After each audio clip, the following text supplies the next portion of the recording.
The atmosphere inside the Oval Office was typically dense with a historical significance. Yet, on this specific winter afternoon, it carried a weight that was far more urgent and menacing. Gavin Newsom, the governor of California, marched into the chamber with the rehearsed assurance of a figure who was convinced he represented the destiny of the Democratic Party. He was clad in a Tom Ford suit priced higher than the monthly mortgage payments of most American families.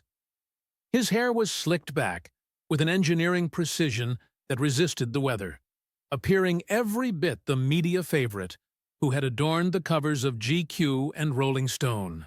He had arrived in Washington anticipating a standard partisan battle, a piece of political theater where he could establish himself as the brave leader of the resistance opposing the federal administration. He had practiced his opening statements during the flight, formulating sound bites intended for the evening news, prepared to lecture the president regarding California's economic power and progressive resume. He felt invulnerable, shielded by his state's colossal economy and his position as the assumed frontrunner for the 2028 nomination. Newsom barely paused to reach the chairs positioned before the resolute desk before beginning his prepared monologue, his voice projecting the polished, nearly patronizing tone he kept for political rivals he considered beneath him. "Mr. President, I will be blunt," Newsom started, gesturing with an impeccably manicured hand. "I remain unsure why I have been called here today. California is prospering despite your administration's persistent efforts at federal interference. Our economy ranks as the fifth largest globally, driving the national engine. We are leading the country on climate initiatives, on diversity, and on innovation. If this gathering is merely about your jealousy that we are succeeding without your assistance, or an effort to show off for your base, I truly lack the time for trivial political games." He stopped, anticipating the usual interruption, ready to counter with another rehearsed quip. "Sit down, Gavin." President Trump's voice sliced through the governor's speech like a diamond cutter severing glass. It was not yelled, nor was it wrathful. It was the absolute steady voice of an individual who possessed immense authority in that precise moment and understood exactly how to wield it. The interruption paralyzed Newsom mid-gesture. The governor blinked, his practiced smile faltering for a split second before he regained his composure. He scanned the room, finally genuinely absorbing the tableau, and realized this was not the typical political meeting he had envisioned. Trump was not surrounded by political strategists or communication aides. Instead, standing behind the resolute desk and flanking the president like mute guardians of federal authority, were the engineers of Newsom's downfall. To Trump's right stood FBI Director Christopher Wray, his expression a mask of professional detachment, his hands resting upon three dense black binders labeled with classified headers. Beside him was Treasury Secretary Scott Bessent, appearing less like a political appointee and more like a forensic accountant ready to dismantle a failing asset, armed with piles of financial audit records. Concluding the grim trio was HUD Inspector General Ray Oliver Davis, a lifelong auditor whose entire career was founded on locating missing government funds, holding pages of statistical analysis concerning California's homelessness expenditures. All three appeared grim, professional, and entirely indifferent to political debate. The mood within the Oval Office was not one of negotiation. It was the frigid, antiseptic atmosphere of a prosecution table immediately prior to opening arguments.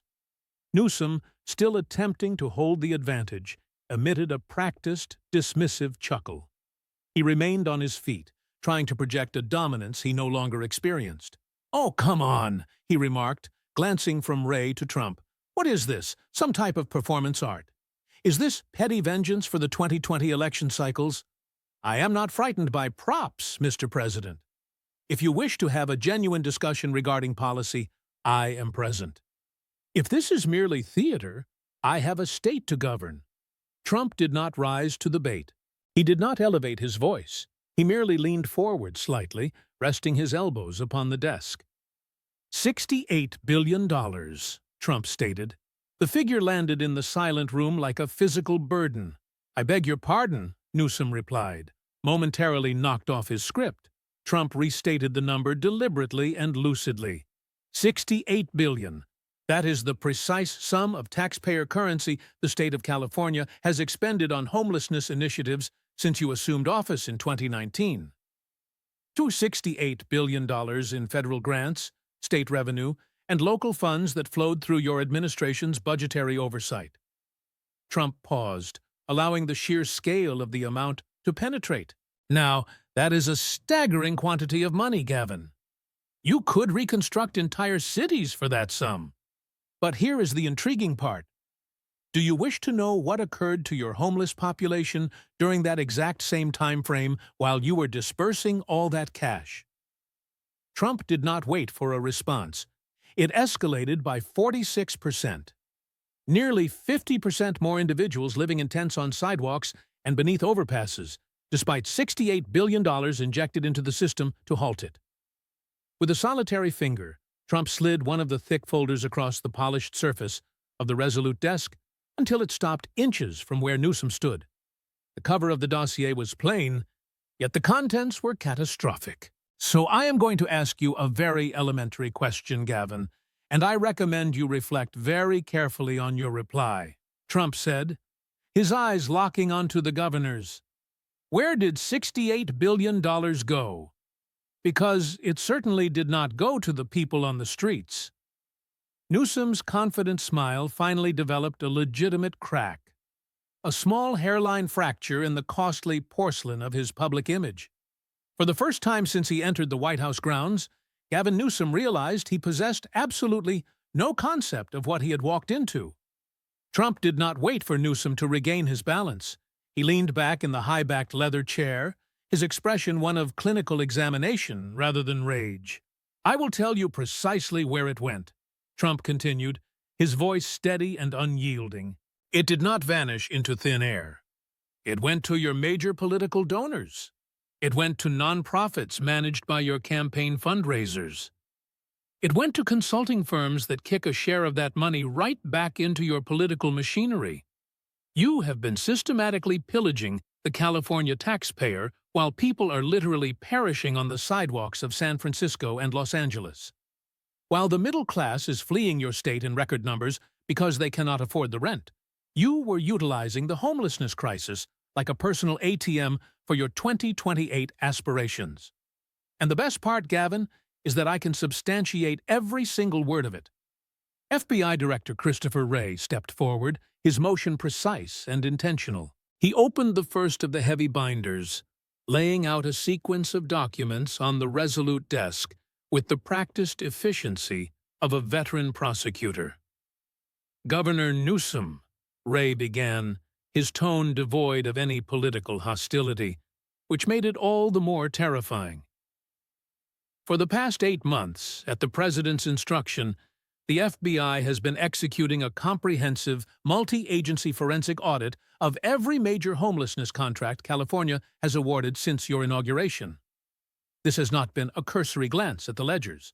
We have examined every line item, every wire transfer, and every shell company implicated in the process. We have identified $23 billion in what we can now classify as provably fraudulent expenditures." Newsom's posture finally began to betray him. He did not just sit, he collapsed into the chair. The $1,500 suit suddenly seemed like a weight he was not strong enough to bear. The golden boy of the West Coast was staring at bank records, contract awards, and corporate filings that he had assumed were buried beneath layers of state bureaucracy. Wray pointed to a specific page detailing no-bid contracts.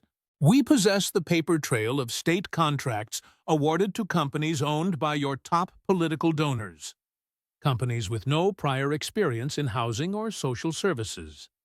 We have evidence of massively inflated billing for services that were never performed, and strategic consulting fees that were nothing more than laundered kickbacks flowing directly into political action committees you control.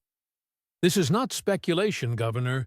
It is a roadmap of a criminal enterprise."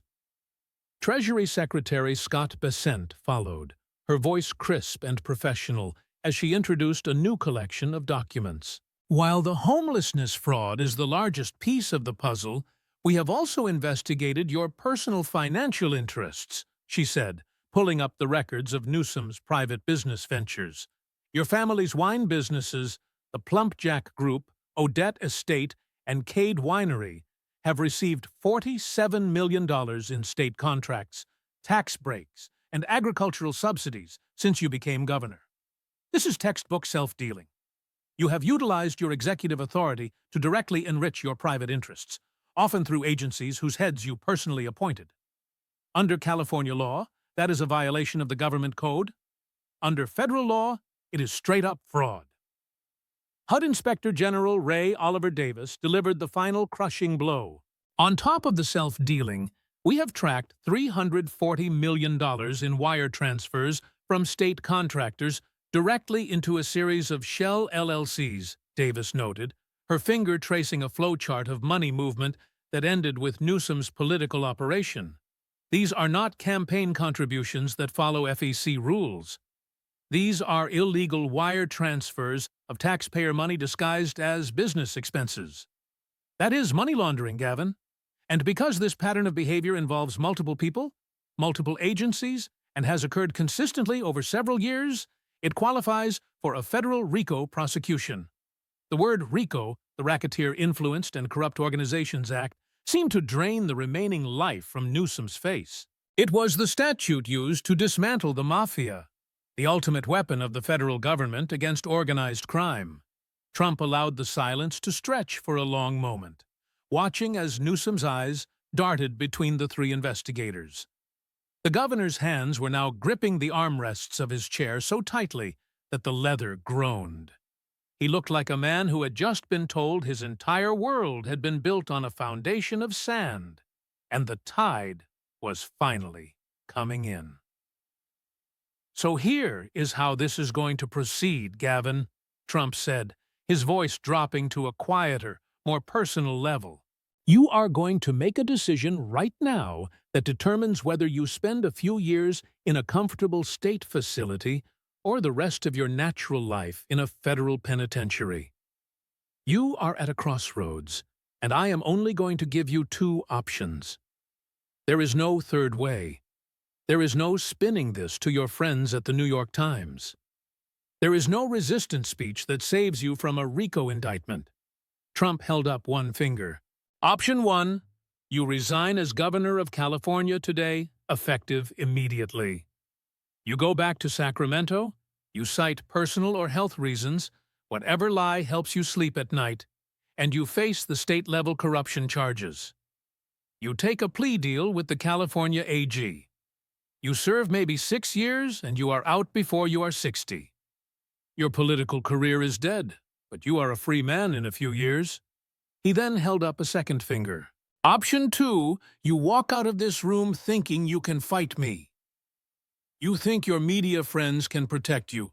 And tomorrow morning at 10 a.m., I stand in the Rose Garden and I release every single page of this audit to the public. Every wire transfer, every fraudulent contract, every email. And then the DOJ files RICO charges.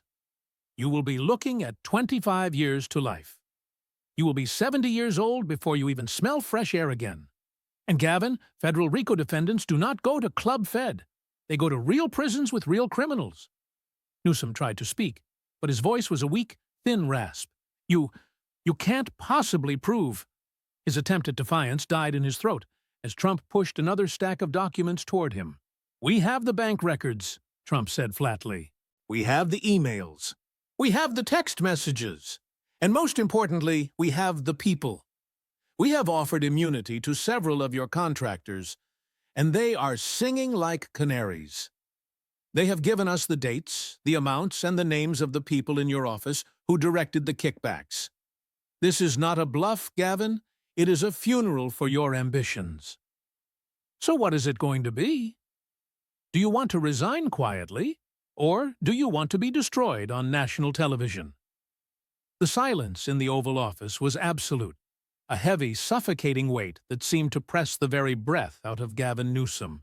For a man who had built his entire career on a foundation of charisma, polished rhetoric, and the ability to spin any crisis into a political victory, the reality of the documents sitting on the Resolute desk was a finality he was not prepared for. His mind, usually a high-speed processor of tactical maneuvers, was currently stalled, caught in a loop of the word RICO.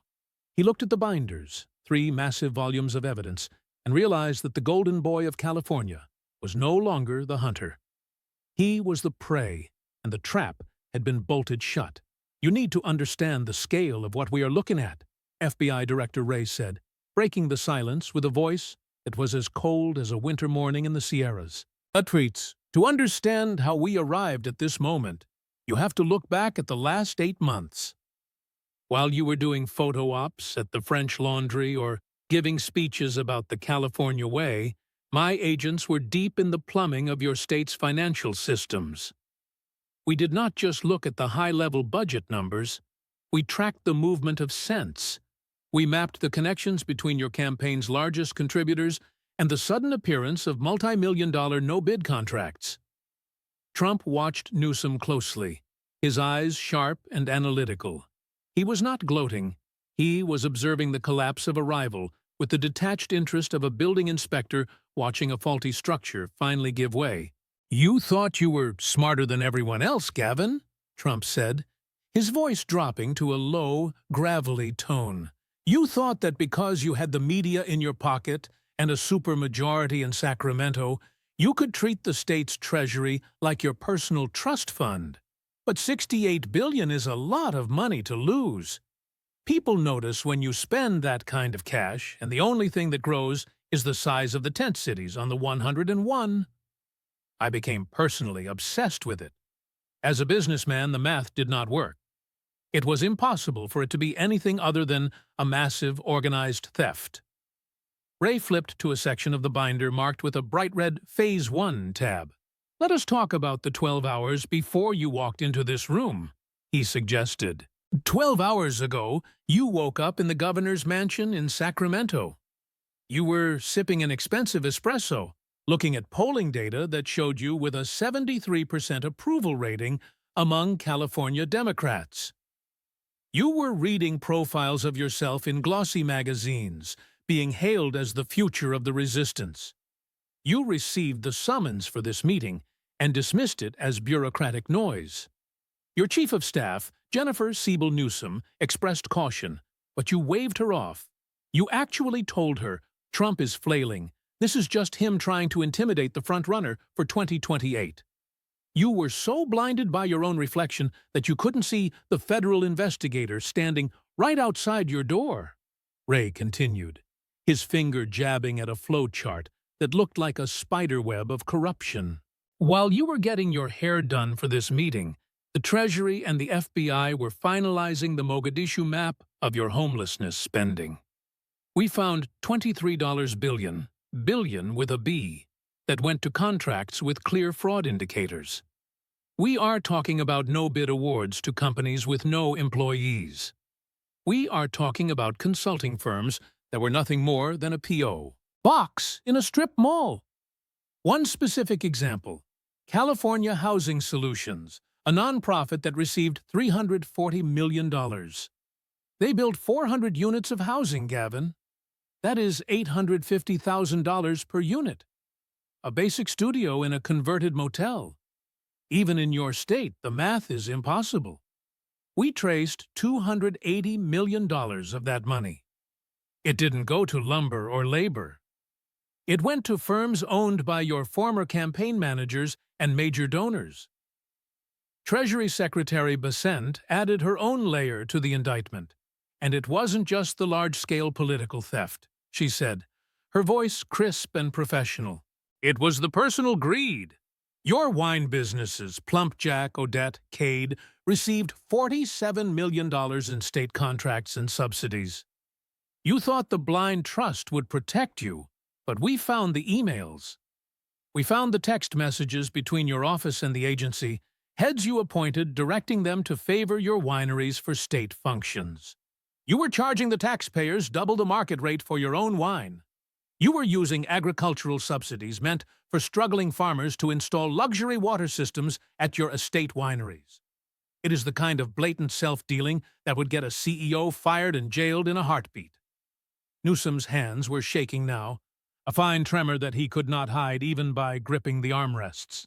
The walls of the Oval Office, which had once seemed like the inevitable destination of his career, now felt like they were closing in.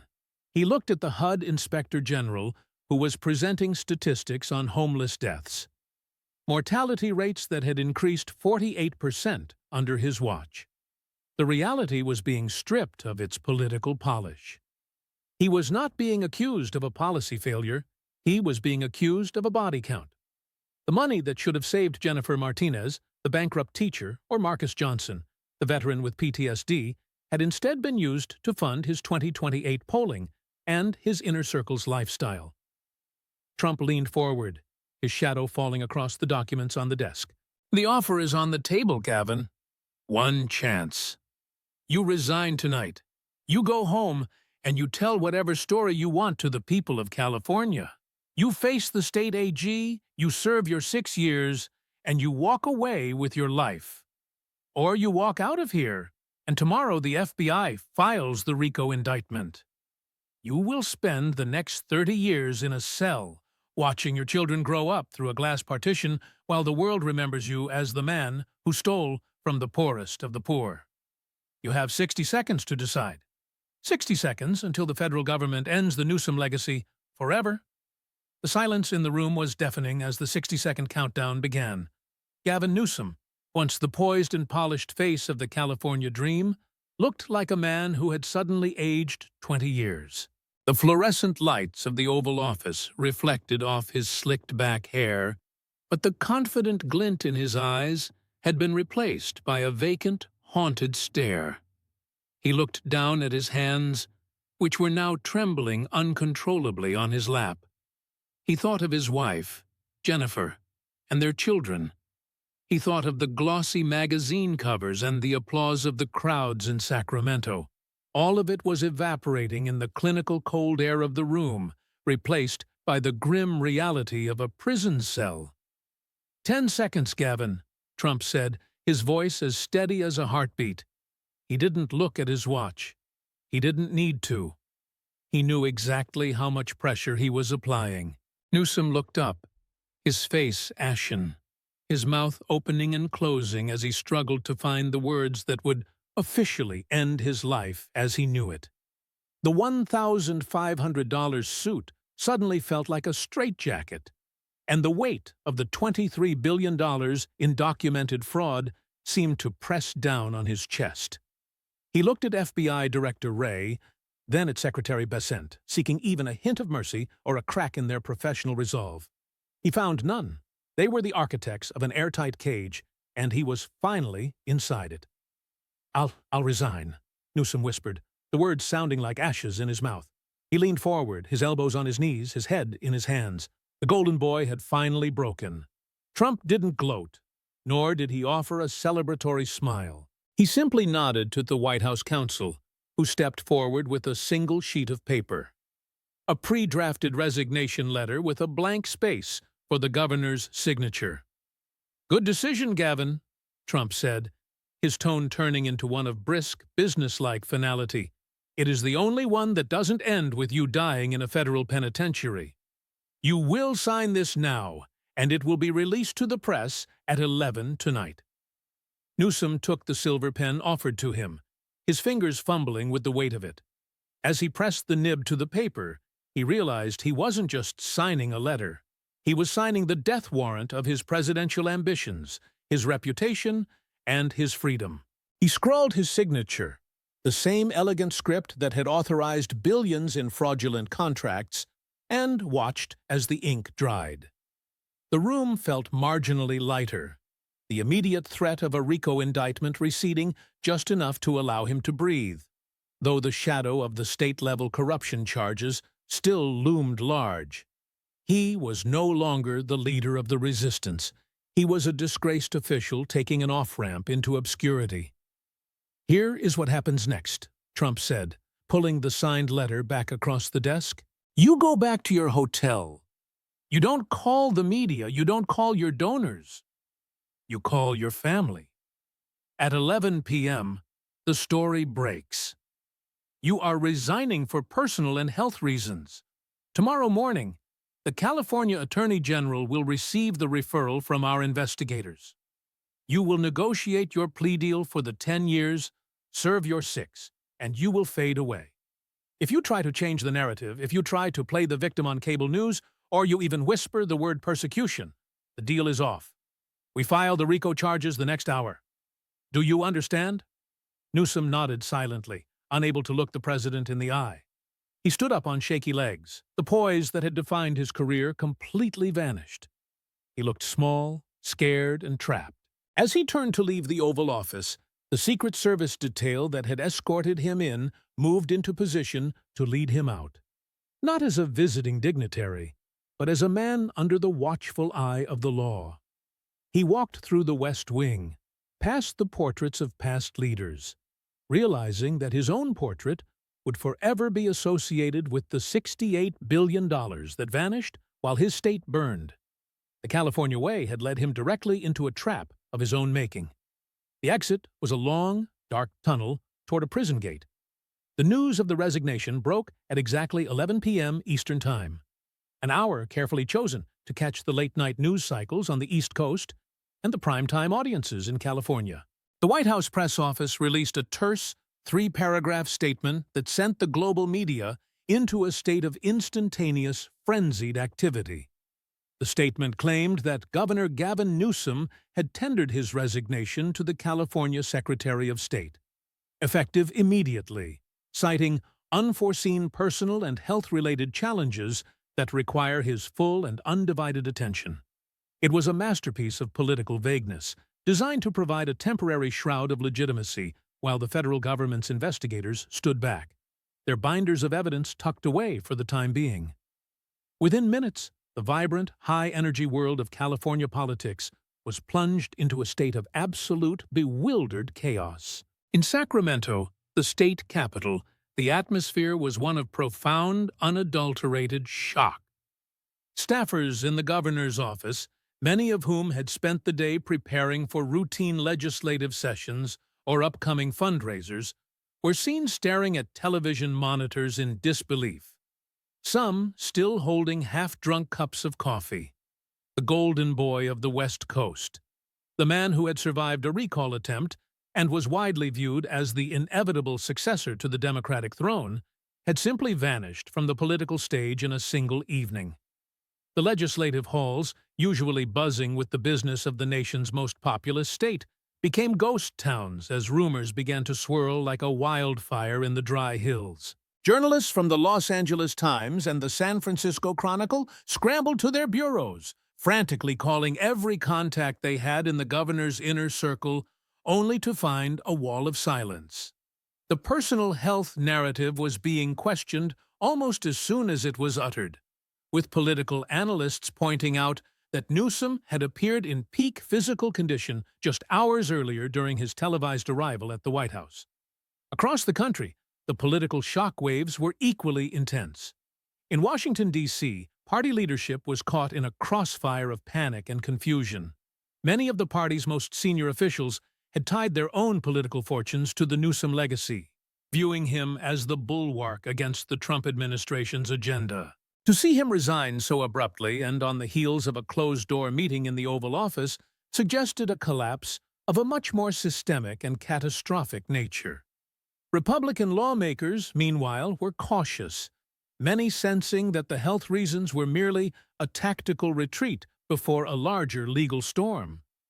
The 24-hour news networks pivoted their entire coverage to the Newsom resignation, bringing on medical experts to speculate on invisible illnesses and political insiders to guess at hidden scandals. But the real story remained locked behind the doors of the West Wing, where the digital signatures and wire transfer records were being prepared for their final journey to the California Attorney General. As the midnight hour passed in California, the physical reality of the transition began to take place. Lieutenant Governor Eleni Kounalakis was summoned to an emergency session to be briefed on her immediate swearing-in. The process was somber and hurried, a stark contrast to the celebratory inaugurations of the past. Kounalakis, a longtime ally of Newsom's, appeared before a small pool of cameras, looking as stunned as the public she was now tasked with leading. Her brief remarks focused on continuity and stability, but her eyes betrayed the unease of a leader inheriting a state whose foundation was being quietly dismantled by federal investigators. In the streets of San Francisco and Los Angeles, the news was met with a mixture of confusion and a strange, simmering hope. Among those who had grown disillusioned with the $68 billion failure to address the homelessness crisis, they didn't know about the RICO threat or the plumpjack contracts yet, but they knew that the status quo had been shattered. The most telling scenes, however, occurred far from the public eye. At his hotel in Washington, Gavin Newsom sat in a darkened suite, the lights of the city flickering below him. He was no longer the confident statesman. He was a man waiting for the sun to rise on a life he no longer recognized. He had made the calls he needed to make, to his wife, his closest family, and his legal team, and each conversation had been a variation of the same tragic realization. The $1,500 suit was draped over a chair, a discarded relic of a persona that had been exposed as a hollow shell. He watched the cable news coverage of his own illness, listening to the pundits praise his courageous decision to put family first, and for a moment he might have believed he had a chance to escape. But then he looked at the burner phone on the table, the direct line to the White House counsel, and remembered the 60-second countdown. The deal was signed, the trap was set, and the California way was about to meet the American justice system. By the early morning of the following day, the narrative began to shift from if Newsom would resign to why he had done so with such terrifying speed. Investigative reporters, already suspicious of the timing, began digging into the flight manifests of the FBI and Treasury officials who had been spotted in D.C. that afternoon. They began to notice the strange coincidences, the sudden quietude of major California contractors, the freezing of certain offshore accounts, and the unusual activity at the state's homelessness task force. The personal health lie was a dam that was beginning to crack under the pressure of 1,000 questions. Gavin Newsom's resignation wasn't the end of the story.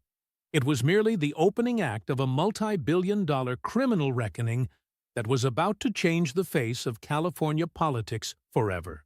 The Golden Boy had stepped off the stage, but the lights were only getting brighter, and they were pointed directly at the $68 billion hole he had left behind. The announcement of criminal charges against Gavin Newsom didn't come from a federal building in Washington, but from a crowded press room in Sacramento, delivered by California Attorney General Rob Bonta. The irony was thick enough to choke the room. Bonta, a longtime ally and appointee of the former governor, stood behind a podium adorned with the state seal, his face a mask of somber professional duty. He began by acknowledging the unprecedented and painful nature of the moment, but stated that the evidence uncovered by a joint federal-state task force left the Department of Justice with no other path. The indictment was a massive document, totaling over 80 counts of fraud, embezzlement, and public corruption, but the narrative it wove was surprisingly simple. The $68 billion meant for California's most vulnerable had instead been used to build a multi-layered political and personal empire. The core of the pay-to-play scheme, as Bonta detailed, centered on the strategic awarding of homelessness contracts to a select circle of Newsom's most prolific donors. The Attorney General pulled up a list of the state's top 50 political contributors between 2019 and 2024, a who's who of California's tech elite, real estate moguls, and powerful lobbyists. He then overlaid that list with a database of state contract awards. The correlation was a mathematical nightmare for the defense. Those 50 donors had received nearly $5 billion in state contracts, a return on investment of over $56 for every single dollar they had donated to Newsom's campaigns and associated PACs. Bonta described this as a systematic business investment in the governor's office, where taxpayer funds were treated as a commodity to be traded for political loyalty and campaign cash. As the details began to leak through the afternoon, the specific mechanics of the kickback loop were revealed. It wasn't as crude as cash in envelopes. It was a sophisticated laundering operation that used strategic consulting firms as the primary filter. A nonprofit would receive a massive, no-bid state contract to build supportive housing at a vastly inflated rate, often upwards of $800,000 per unit. That nonprofit would then hire consulting firms owned by Newsom's former staffers or campaign associates, paying them millions in oversight fees for work that, according to FBI interviews, never actually occurred. Those firms would then turn around and make massive independent expenditures to support Newsom's political agenda. The money was a closed circle, traveling from the state treasury to a donor-run nonprofit, through a politically connected consultant, and back into the governor's re-election machine. The personal enrichment aspect of the indictment was perhaps the most damaging to Newsom's public image, stripping away the servant leader mask to reveal a pattern of blatant greed. Secretary Bessent's forensic audit of the Plumpjack Group and the associated wineries became a focal point of the leak. The records showed that while Newsom had placed the businesses in a blind trust, he had personally appointed the heads of the agencies that proceeded to grant those very businesses $47 million in illegal subsidies, tax breaks, and exclusive wine service contracts for state events. The blind trust, it appeared, had been wide open, with emails showing Newsom's senior staff directing agency heads to ensure the governor's wineries were taken care of during budget negotiations. The image of the French Laundry governor was replaced by the Plumpjack billionaire, a man who used his office to ensure his family's wealth grew while his state's middle class was hollowed out. By late afternoon, the human cost of the fraud was being broadcast across every news network. The FBI began releasing video interviews with homeless individuals who had been failed by the system. These weren't political pundits. They were people like Jennifer Martinez, a former teacher who had slept on a Los Angeles sidewalk for 3 years, while a nonprofit just miles away sat on $340 million of unused state funds. The mortality statistics were the final haunting metric of the case. Homeless deaths in California had increased nearly 50% during Newsom's tenure, a figure that federal investigators tied directly to the theft of the funds that should have provided medical care and emergency shelter. This isn't just about white-collar crime, one investigator noted to the press. This is about a body count funded by taxpayer dollars. The fallout within the Democratic Party was instantaneous and brutal. In a coordinated effort to distance themselves from the radioactive wreckage of the Newsom legacy, National Party leaders began returning donations and scrubbing the former governor's image from their official websites. The Golden Boy had become a cautionary tale, a political leper whose touch was now seen as a death sentence for any 2028 ambition. Even as Newsom sat in his hotel room in D.C., feeling the legal and political walls close in, the realization was finally sinking in. The $1,500 suit and the perfectly styled hair couldn't protect him from the weight of $68 billion in missing money. The California way had come to an end in a Sacramento press room, and the trial of the century was only just beginning. The walls of Gavin Newsom's Washington hotel suite felt like they were shrinking, the opulence of the room now a mocking contrast to the clinical gray of the fate awaiting him. For 48 hours, the personal health narrative had served as a fragile dam holding back a deluge of federal evidence that was already leaking through the cracks of the 24-hour news cycle. He had spent the night in a feverish loop of phone calls with his elite legal team, men who charged $1,000 an hour to tell him exactly what he didn't want to hear. The federal government wasn't bluffing. The wire transfers were documented. The immunity deals with his former contractors were signed. And the blind trust was being treated as a transparent lie by forensic accountants.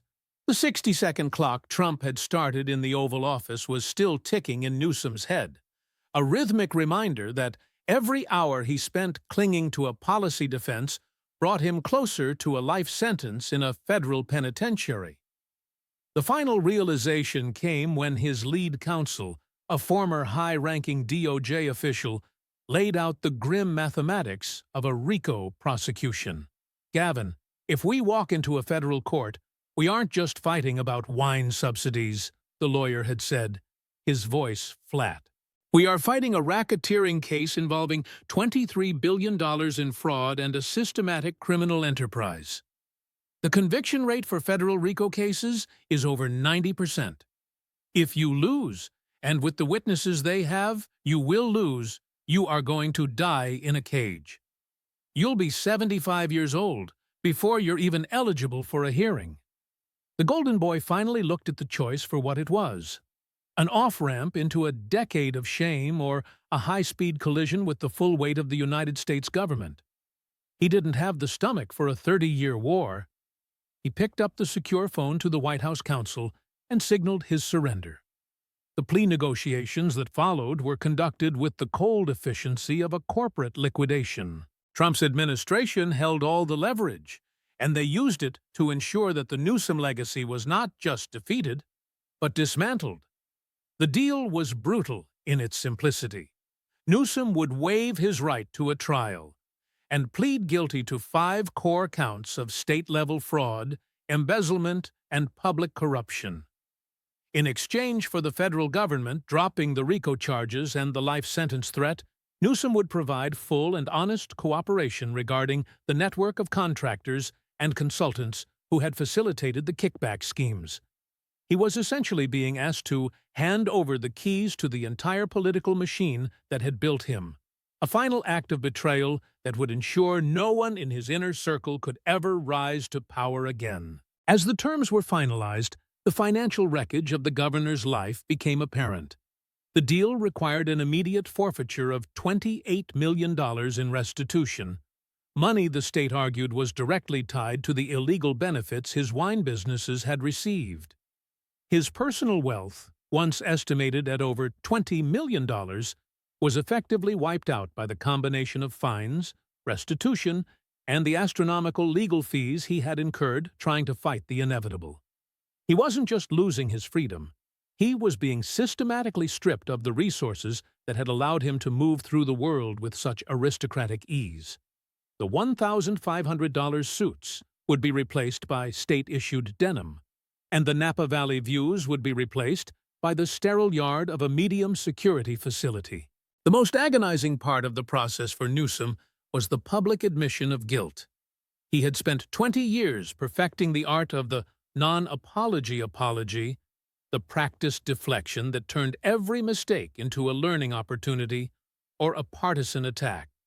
But the plea agreement required him to stand in a courtroom and admit on the record that he had intentionally diverted funds meant for the homeless to enrich his donors and himself.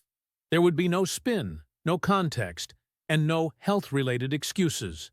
He would have to look at the evidence of the $850,000 studio units and admit they were a front for a criminal conspiracy.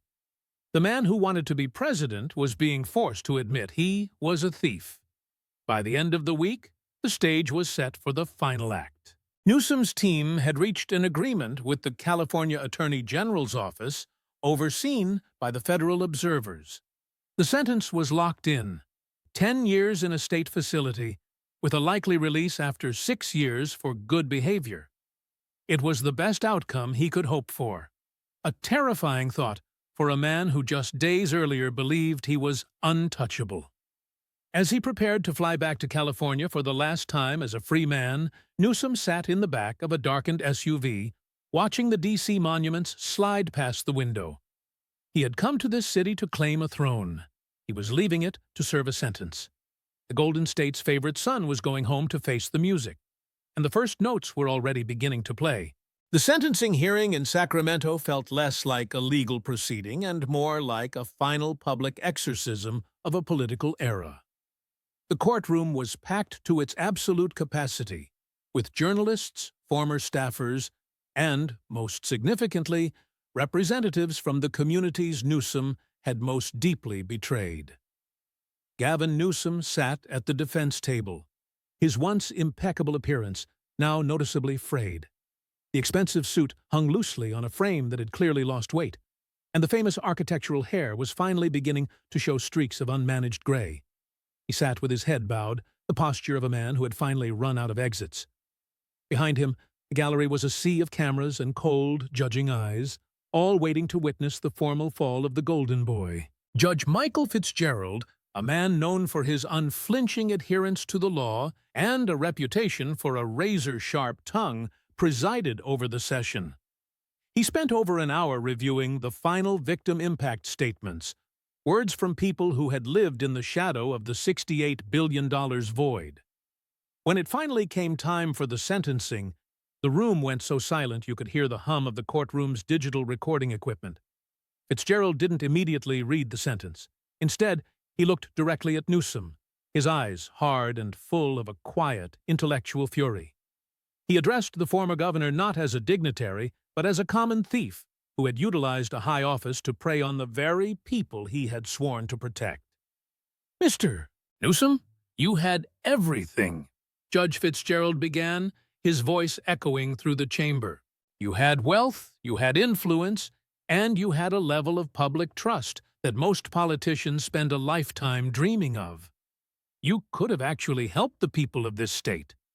You had the resources to change thousands of lives. Instead, you chose to treat the state treasury like a private piggy bank for your friends and your personal lifestyle. You stood on stages and spoke about moral imperatives while you were signing off on $850,000 studio apartments that were nothing more than a front for your donors' bank accounts. You spoke about empathy while you used taxpayer money to subsidize your own wineries and fund a life of luxury that 99% of your constituents will never know." The judge leaned forward, his finger tapping the thick stack of the final audit. "Efforts, but the true tragedy of your actions isn't just the money, it's the body count. While you were counting your donations and celebrating at the French Laundry, the people you promised to save were dying on the sidewalks of our cities. Homeless deaths increased by nearly 50% on your watch, because the money that should have bought medicine and shelter was instead buying political ads and consulting fees for your inner circle. You betrayed the public trust in the most egregious, calculated way I have seen in my decades on the bench. I only wish the law allowed me to sentence you to more than the 10 years agreed upon in this plea deal, because 10 years in a cell doesn't begin to cover the damage you've done to the soul of this state." The sentence was then read: 10 years in a California state facility, with a mandatory restitution of $28 million and a permanent ban from ever holding public office or practicing law in the state again. Newsom was ordered to be remanded into custody immediately. The courtroom erupted in a flurry of camera shutters and whispered gasps as the bailiffs approached the defense table. The man who had once been the most powerful Democrat in the West was ordered to stand and place his hands behind his back. The sound of the handcuffs clicking shut over his wrists was broadcast live to millions of people, a sharp metallic punctuation mark at the end of a 20-year career. As Newsom was led out through the side door, he didn't look back at the cameras or the gallery. He kept his eyes fixed on the floor, his shoulders slumped, the weight of the 10-year sentence finally settling into his bones. The $1,500 suit was a relic now, a costume for a life that no longer existed. He was no longer a governor, a movie star politician, or a presidential hopeful. He was inmate #S 73,849, a convicted felon headed toward a cell in Solano. The California way had officially hit a dead end, and as the courtroom emptied, the silence that remained was the only thing left of the legacy Gavin Newsom had spent a lifetime building. Gavin Newsom's arrival at California State Prison, Solano, was a surreal collision of two worlds that were never meant to meet. Stripped of his custom-tailored suits and his dignity, the man who had once been the most powerful figure in the West was processed like any other inmate, fingerprinted, photographed in a coarse denim uniform, and assigned a thin mattress in a medium-security cell. The transition from the governor's mansion to inmate #S 73,849 was a brutal psychological shock. The famous Newsom silhouette, once framed by the flags of the United States and California, was now silhouetted against cold cinder-block walls and a steel-framed bunk. The silence of his cell was perhaps the most agonizing part. For a man whose life had been a constant whirlwind of applause, briefings, and televised speeches, the sudden absence of an audience felt like a physical weight pressing down on his chest. The first year of his incarceration saw the total and systematic collapse of his personal life, a slow-motion disintegration that was tracked with morbid fascination by the national press. Just 6 months after he entered the gates of Solano, his wife, Jennifer Siebel Newsom, filed for divorce. The legal documents cited irreconcilable differences, but the subtext was clear to anyone following the news. The Newsom brand was radioactive, and she was moving to salvage what remained of her own future and that of their children. She kept the majority of their remaining assets, re-established her maiden name, and moved her life far from the shadow of the man who had become the face of California's largest corruption scandal. His children, once the frequent stars of his social media feeds, were now shielded by a wall of privacy, their last names changed to distance them from the $68 billion hole their father had left behind. Inside the prison walls, Newsom found himself in a peculiar type of isolation. While he was protected from the general population due to his high-profile status, he was not exempt from the realities of prison life. He was assigned to work in the prison library, a coveted position for nonviolent inmates, where he spent his days cataloging battered paperbacks and assisting other inmates with legal research. The former governor, who once dictated the policy of the world's fifth-largest economy, was now tasked with ensuring that a collection of worn-out thrillers and outdated textbooks remained in alphabetical order. He was frequently seen sitting at a small, scratched wooden desk, the famous golden boy looks fading under the harsh, flickering fluorescent lights of the library. The gray in his hair, once a tactical touch of maturity, had now taken over completely, and his face had grown lean and gaunt from the stark prison diet. The outside world continued to move on without him, often with a cruelty that only politics can produce. The Democratic Party, which had once hailed him as its savior, had completely disowned him. His name was scrubbed from official party histories, and his former allies spent their televised interviews explaining how they had always harbored concerns about his administration's lack of oversight. Every failed homelessness project or crumbling infrastructure bridge was now labeled a Newsom legacy site, a permanent reminder of the billions that had vanished into a web of kickbacks and self-dealing. He was no longer a person.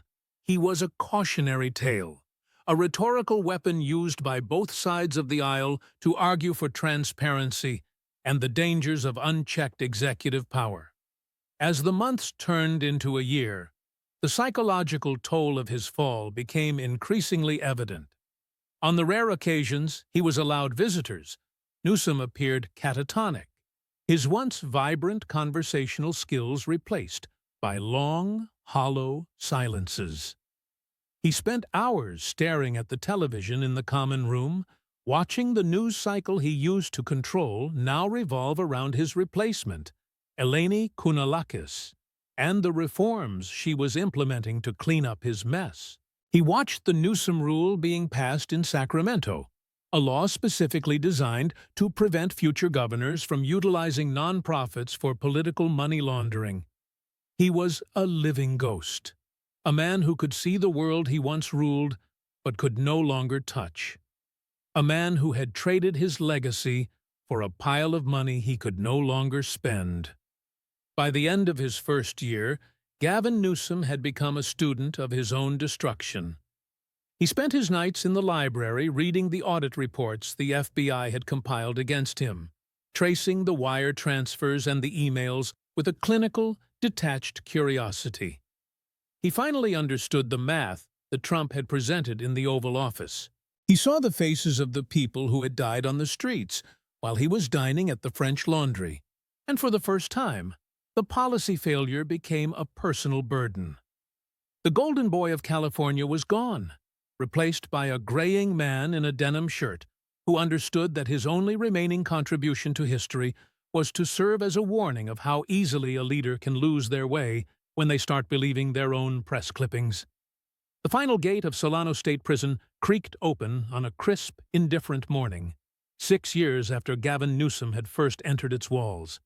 He stepped out into the world not as the triumphant return of a political giant, but as a ghost, returning to a world that had long since forgotten the sound of his voice. At 63, the man once defined by his Hollywood-caliber aesthetics and boundless energy was unrecognizable. The gray hair was now a shock of white. His skin had been weathered by years of institutional lighting and stress, and the sharp, predatory focus of his gaze had been replaced by a quiet, subdued introspection. He carried his few belongings in a small cardboard box, a modest final tally for a man who had once overseen the finances of the world's fifth-largest economy. There were no cameras waiting for him, no cheering supporters, and no motorcade.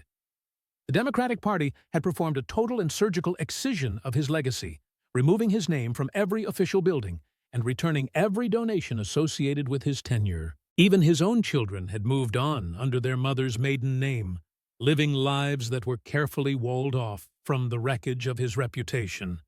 He was a man without a country and without a party. Following the advice of his remaining legal counsel, he did not return to the Bay Area or the wine country that had once been his fiefdom. Instead, he boarded a quiet commercial flight to Montana, moving to a small, isolated property he had managed to retain through a series of complex trusts. In the vast, silent expanse of the Bitterroot Valley, the former governor lived a life of deliberate, almost monastic obscurity. He spent his days maintaining the property and his evenings reading by a wood-burning stove. He was known to the few locals simply as Gavin, a quiet man who kept to himself and spent a great deal of time fly fishing in the freezing mountain streams. It was in this silence that the weight of the $68 billion finally seemed to settle into a permanent perspective. He was no longer the man who believed he was destined for the presidency. He was a man who understood that he had traded his soul for a pile of gold that he could no longer use and a prestige that had turned into a poison. He had wanted to be a part of history, and he had succeeded, but only as a cautionary chapter on the corrosive nature of unchecked ambition. His final reflection on the nature of his fall came during a rare moment of candor with a local librarian, a man who had no idea of Gavin's past. They had been discussing the concept of legacy, and Newsom, looking out at the jagged peaks of the mountains, spoke with a clarity he never possessed behind a podium in Sacramento. The danger of being a golden boy is that you start to believe the light is coming from you rather than reflecting off you, he remarked quietly. You think you are untouchable because you are told you are every single day. You stop seeing the people you are supposed to serve and start seeing them as data points to support your own story. By the time I realized I was a thief, the theft was so large that I couldn't see the exit anymore. Back in California, the state continued its slow, painful recovery from the era of systematic corruption. The Newsom rule had successfully insulated the state treasury from similar predatory schemes, and the homelessness crisis, while still a daunting challenge, was finally being addressed with a level of transparency that had been absent for decades. The $23 billion in recovered funds had been funneled into actual brick-and-mortar facilities and comprehensive mental health programs. The people Newsom had failed, the teachers, the veterans, and the families on the brink, were finally seeing the support that had been promised to them years prior. The California Way was no longer a slogan for a personal brand. It had become a blueprint for rebuilding the public trust through accountability. Gavin Newsom died quietly in the winter of 2038, a decade after his release. His passing was a footnote in the national news, a brief reminder of a scandal that felt like it belonged to a different century.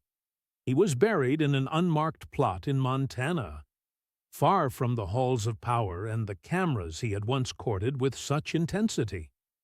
His Wikipedia entry remained a brutal, unyielding summary of a career defined by its collapse, a permanent digital record of the man who chose the French Laundry over the needs of the forgotten. The golden boy had eventually found his peace, not in the adulation of the crowds or the grandeur of the Oval Office, but in the cold, honest silence of the mountains. He finally understood that the only thing that lasts is the truth. The silence was his final verdict.